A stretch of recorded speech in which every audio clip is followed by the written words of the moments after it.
Et si une douleur fulgurante à la mâchoire, au front ou aux joues, n'était pas seulement un problème mécanique ou physique? Ouais, un simple problème localisé, quoi. C'est ça. Et si c'était plutôt un message crypté envoyé par le corps? C'est vraiment la question qui sert de point de départ à notre exploration d'aujourd'hui. Et c'est une sacrée question. Ah oui. En rassemblant notre pile de sources pour cette analyse, des textes sur la médecine traditionnelle chinoise, des essais sur la psychosomatique, nos propres notes, un schéma hyper fascinant est apparu. Mhm. L'idée centrale, c'est vraiment que le visage agit comme une sorte de tableau de bord. Exactement.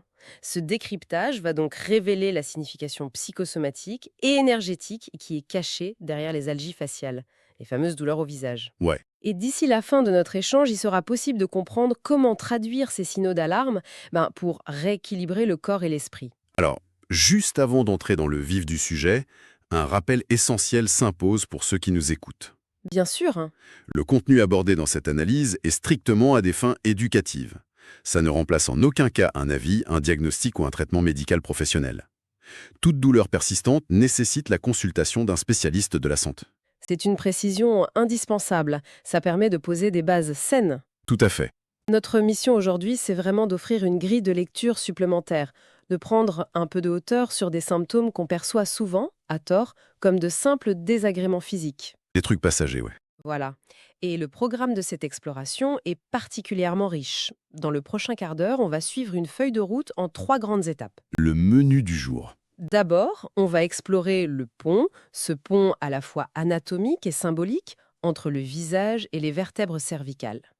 Ensuite, on mettra en lumière le concept de surcharge mentale en reliant l'excès d'énergie yang à notre système nerveux. Ah, le fameux yang, ouais. Et enfin, on détaillera une cartographie très précise du visage pour décoder chaque émotion selon la zone spécifique qui est touchée. Cette progression, elle permet vraiment de comprendre le mécanisme de la douleur, depuis son origine structurelle jusqu'à son expression émotionnelle disons, la plus subtile. C'est ça. La connexion entre l'anatomie pure et notre état intérieur est bien plus intime qu'on ne le pense généralement. Bon, entrons directement dans ce premier segment. Le visage est, de toute évidence, relié au cou. Jusque-là, pas de surprise. Voilà, ça semble être une simple réalité biomécanique. Mais les sources qu'on a étudiées proposent une lecture beaucoup plus profonde de cette connexion. Mhm. Il est question d'un véritable miroir anatomique entre les ouvertures de notre visage et notre colonne vertébrale. Et c'est l'un des concepts les plus frappants de cette recherche, je trouve. Les textes mettent en évidence une correspondance réflexologique d'une précision assez étonnante. Complètement. Si on s'amuse à compter les ouvertures naturelles de la face, c'est-à-dire les 2 yeux, les 2 oreilles, les 2 narines et la bouche, on arrive au chiffre de 7. Et de manière totalement analogique, notre cou est soutenu par, devine quoi? Exactement 7 vertèbres cervicales. 7 ouvertures, 7 vertèbres. Ce parallèle numérique, il cache une résonance neurologique directe. C'est pas juste un hasard. Non, cette symétrie parfaite est loin d'être une simple coïncidence évolutive. Les informations sensorielles captées par notre visage résonnent directement dans la structure même de notre cou. Ouais, dans la mécanique profonde. Et nos notes de recherche pointent très spécifiquement vers le plexus cervical quand il s'agit de douleurs localisées au niveau des joues et des mâchoires. Mhm. On parle plus précisément des vertèbres C3 et C4. Alors, ces fameuses vertèbres C3 et C4, elles jouent un rôle de carrefour nerveux. Mais au-delà de la neurologie pure, leur positionnement offre une symbolique assez puissante. Vas-y, explique-nous ça. Il faut imaginer l'ensemble des cervicales comme un pont suspendu.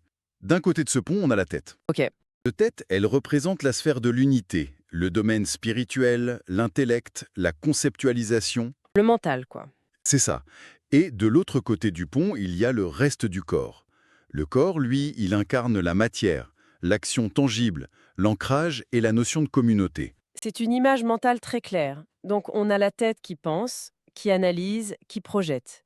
Et le corps qui agit, qui ressent et qui subit la gravité de la réalité matérielle. Exactement. Et le cou, c'est l'unique voie de passage entre ces deux mondes. Le seul pont. Voilà. Et c'est précisément quand ce pont est mis sous tension que les problèmes émergent. La douleur faciale ou cervicale, elle agit comme un voyant lumineux sur le tableau de bord. Une alerte rouge. Une alerte qui indique un embouteillage monstre sur ce pont. Ça interroge directement sur la direction de vie d'une personne. Genre, est-ce que les choix actuels, les relations ou le travail sont en accord avec les convictions profondes? Absolument. Le conflit naît d'un désaccord fondamental entre, d'une part, ce qui est ressenti dans les tripes ou le cœur, et d'autre part, ce qui est analysé et souvent suranalysé par le cerveau. En d'autres termes, c'est ce qui se produit quand l'intellect s'obstine à justifier une situation, mais que le corps et les émotions, eux, refusent d'y adhérer. Ça bloque. L'information ne circule plus librement. La tête dit il faut continuer, mais le corps crie je n'en peux plus, stop. Et la douleur faciale devient l'expression physique de ce paradoxe intérieur. D'ailleurs, l'auteur des textes étudiés propose une introspection redoutablement efficace face à ce type de douleur. Ah oui, laquelle? Il invite à se poser une question sans concession. La voici: la communication entre les émotions et la raison est-elle fluide, libre et gratifiante, ou est-elle totalement entravée par des peurs ou des obligations artificielles? Waouh! Ça, c'est une question qui mérite vraiment de résonner un instant, pour tous ceux qui nous écoutent. Ouais, ça pose le décor. Le coup agit donc comme un filtre de vérité. S'il y a un mensonge intérieur, s'il y a blocage, la douleur apparaît. C'est tout à fait ça. Donc on vient de voir comment le pont entre la tête et le corps peut se figer sous le poids de nos contradictions. Mais on peut se demander ce qui se passe concrètement dans la tête quand ce blocage persiste. Quand ça chauffe, oui. C'est exactement ce qui nous amène à notre deuxième segment. Et c'est sans doute l'aspect le plus ancré dans notre réalité moderne, la fameuse surcharge mentale. La prise de tête, au sens littéral. Ah, la surcharge mentale, c'est une véritable épidémie silencieuse de notre époque. Oui, on est tous touchés à un moment donné. Ce que nos sources expliquent, c'est que la douleur aiguë dans la sphère crânienne et faciale, comme les névralgies ou les grosses céphalées, ça ne doit pas être vu uniquement comme une inflammation locale. C'est bien plus que ça. C'est le symptôme physique d'un disque dur qui sature. C'est l'expression littérale d'un trop-plein d'énergie mentale. Et pour bien saisir cette idée, les textes s'appuient sur un concept fondamental de la médecine traditionnelle, l'énergie yang. Le fameux yang, oui. Le yang, ça symbolise le feu, la vitesse, l'intellect pur, l'action ininterrompue. C'est le principe masculin. Mhm.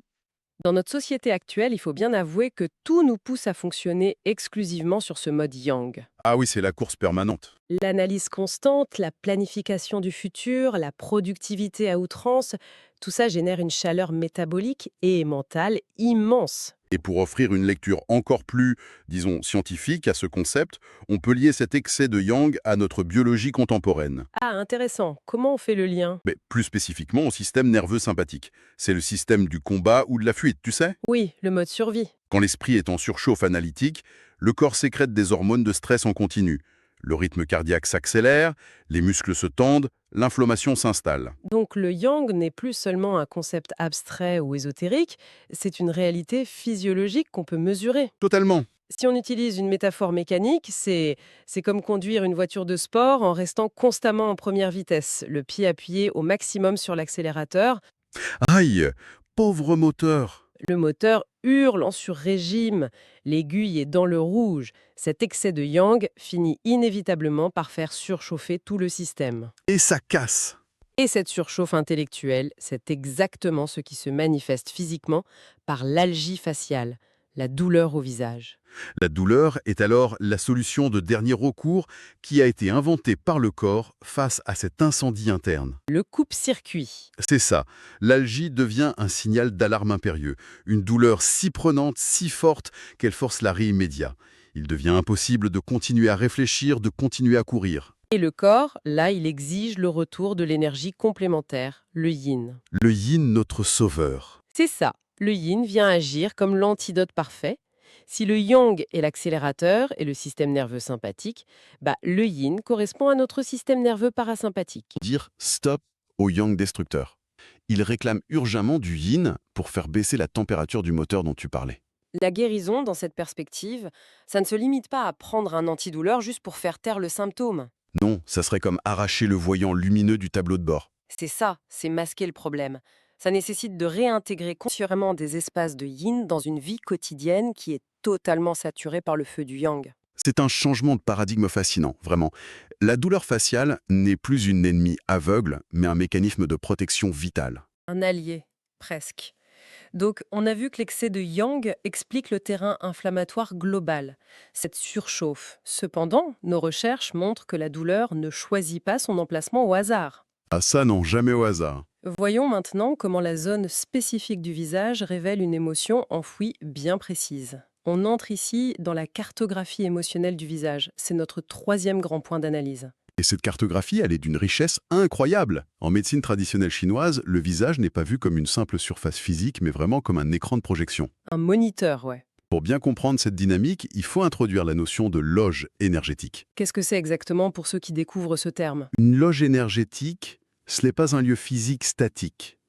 C'est plutôt un réseau complexe, un écosystème qui relie un organe principal, une saison, un élément naturel, une émotion spécifique et une partie précise du corps ou du visage. D'accord, tout est interconnecté. Voilà. Et les textes identifient 5 zones principales à décoder en cas de douleur faciale. Alors, débutons avec la première zone, qui est très fréquemment le siège de tensions chroniques, les mâchoires et les dents. L'articulation temporomandibulaire, oui. L'une des plus puissantes du corps humain. Qu'est-ce que sa mise sous tension révèle énergétiquement? Les mâchoires et les dents, symboliquement, elles sont associées à la planète Saturne et à l'énergie du Capricorne. Ok, Elles représentent nos fondations absolues, notre charpente intérieure, la structure même de notre identité. les murs porteurs de la maison, en gros. C'est ça. Et sur le plan émotionnel, c'est le siège de nos instincts de défense les plus primaires. Une douleur localisée ici apparaît très souvent lors d'une période où on se sent agressé par la vie ou face à une immense frustration devant un obstacle perçu comme insurmontable. Mais c'est fou, la sagesse populaire illustre ça à la perfection. Comment ça? Bah, face à une épreuve de longue haleine, l'expression consacrée, c'est qu'il faut serrer les dents. Ah oui, bien sûr. On verrouille l'articulation pour encaisser le coup. À l'inverse, une énergie vitale débordante s'exprime par l'envie de mordre la vie à pleines dents. C'est fascinant, comme le langage traduit exactement la réalité physiologique. D'ailleurs, le bruxisme, tu sais, ce grincement nocturne des dents, c'est vraiment la traduction, la nuit, d'un combat la journée qui n'a pas été résolu. Totalement. C'est le corps qui continue de se défendre pendant le sommeil. Bon, poursuivons avec la deuxième zone, les yeux. Alors, dans cette tradition millénaire, les yeux sont considérés comme l'ouverture du foie. Le foie, il gère la libre circulation de l'énergie dans le corps, mais il stocke également une émotion volcanique, la colère. Ah, Une tension oculaire, une douleur derrière le globe ou des inflammations répétées à cet endroit, ça peut traduire une colère sourde, une impatience grandissante ou des frustrations accumulées qui n'ont pas trouvé de voie d'expression verbale. encore une fois, la langue française est super riche d'enseignements. Être aveuglé par la colère, ce n'est pas qu'une simple image, en fait. Non, c'est littéral. C'est une réalité énergétique où le feu du foie remonte brusquement et vient saturer la zone oculaire. C'est exactement le mécanisme décrit par les sources. Passons maintenant à la troisième zone clé de notre cartographie, la bouche et son contour. La bouche, elle est intimement reliée à la loge énergétique de la rate et de l'estomac. Sa fonction première, évidente, c'est l'assimilation. Manger, mâcher. Voilà. Mais le génie de cette approche médicale, c'est d'étendre la digestion physique à la digestion intellectuelle et émotionnelle. L'estomac ne se contente pas de traiter la nourriture matérielle, il doit aussi digérer les informations de la réalité extérieure. Et quand la réalité extérieure est inacceptable, la digestion bloque. Hmm. C'est le principe du souci constant et de la rumination mentale. Une tension persistante autour de la bouche indique souvent des obsessions mentales, des pensées qui tournent en boucle. C'est l'équivalent cognitif de la phrase « avoir quelque chose qui reste sur l'estomac C'est fou ça. On mastique la même pensée sans jamais parvenir à l'avaler, ni en tirer une leçon nutritive. ». C'est une excellente façon de le visualiser. La quatrième zone nous amène au centre du visage, le nez. Le nez, d'accord. Le nez constitue l'ouverture de la loge des poumons. Physiologiquement, c'est la première frontière entre le monde extérieur et notre milieu intérieur au moment de la respiration. Oui, le filtre de l'air. Il est donc lié à l'instinct de protection, à la capacité de mettre des limites, d'avoir du flair face au danger. Sentir les choses venir. Exactement. Mais les sources attribuent également une charge émotionnelle très lourde aux poumons. C'est l'organe du deuil et de la mélancolie profonde. Oh, d'accord, je ne savais pas du tout. Une douleur ou une affection répétée de la sphère nasale peut surgir quand une personne traverse une perte significative, que ce soit matériel, affectif ou symbolique. Ah, et l'expression « je ne peux plus le sentir ». Et voilà, on y revient. C'est illustre super bien ce rejet instinctif face à une situation ou une relation qui est devenue toxique pour notre équilibre respiratoire. C'est limpide. Enfin, il existe une cinquième manifestation. Elle prend moins la forme d'une douleur localisée que d'un symptôme visible par tous. C'est quoi ça? L'apparition de rougeurs intenses ou de coupes roses sur le visage. Ah oui, les bouffées de chaleur ou les rougeurs soudaines. Voilà.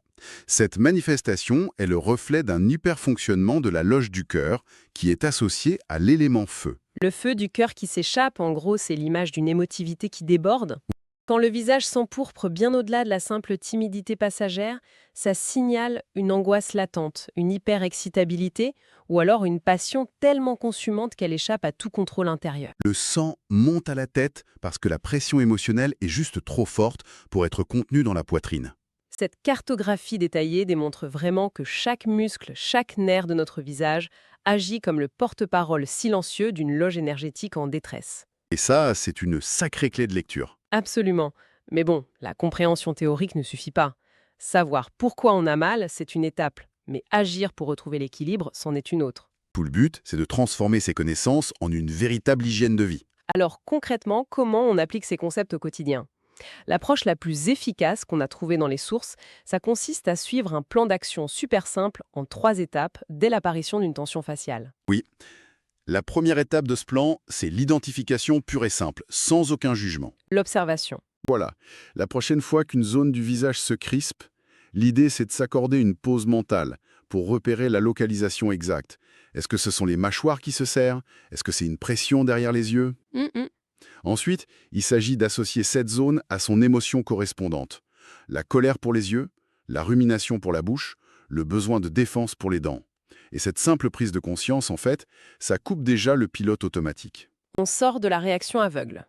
Une fois que l'identification est faite et que le messager est reconnu, il faut passer à la deuxième étape, refroidir le moteur. Toujours l'analogie de la voiture. Toujours.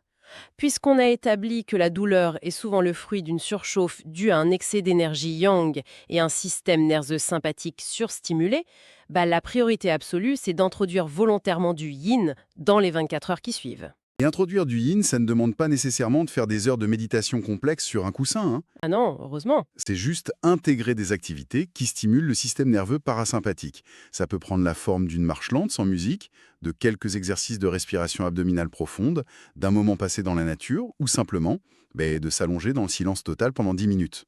Le but mécanique, c'est de faire redescendre l'énergie qui est bloquée dans la sphère crânienne vers le reste du corps. L'enraciner, oui. Bon, le moteur est refroidi, la conscience est établie. Vient alors la troisième et dernière étape de ce plan d'action. Il faut interroger le fameux pont cervical. Le pont entre la tête et le corps. Et nos devoirs intellectuels sont toujours alignés avec nos ressentis corporels. Y a-t-il une situation récente où la raison a totalement écrasé l'intuition? C'est la bonne question. Est-ce qu'on est en train de forcer l'impassage que notre corps refuse catégoriquement d'emprunter? Il y a cependant un écueil majeur